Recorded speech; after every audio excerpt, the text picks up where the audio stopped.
Hello friends, હવે આપણે proposition લઈએ છીએ. જેમ આપણે અગાઉ બિટવીન જોયું, હવે છે આપણે અમંગ. ઘણા અમોંગ બોલતા છે, ના, અમંગ છે, AMONG. અમંગ એટલે બેથી વધારેની વચ્ચે. હું એમ કહું કે શિક્ષક જે છે વિદ્યાર્થીઓની વચ્ચે છે, એટલે કે સેન્ટરમાં વચ્ચે એવું નહીં, પણ ઘણા બધા જે છે એની વચ્ચે ઘેરાયેલા છે એનાથી વચ્ચે. તો there is a teacher અમંગ the students. હવે બેથી વધારે હોય ત્યારે જ આપણે અમંગ યુઝ કરીશું. બે હોય તો બિટવીન ખબર છે, બેથી વધારે હોય ત્યારે.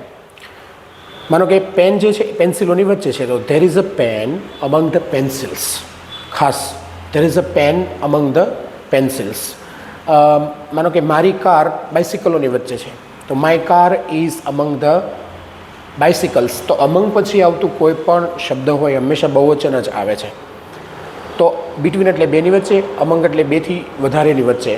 આનો ખાસ જે છે એ રેગ્યુલર પ્રેક્ટિસ કરવાથી, લખવાથી પ્લસ બોલવાથી સારી એવી પ્રેક્ટિસ થવાથી ભૂલ થવાની સંભાવના પછી રહેતી નથી. ઓકે, તો નેક્સ્ટ પ્રપોઝિશન માટે પછી વિડીયો જોતા રહો. Thank you so much.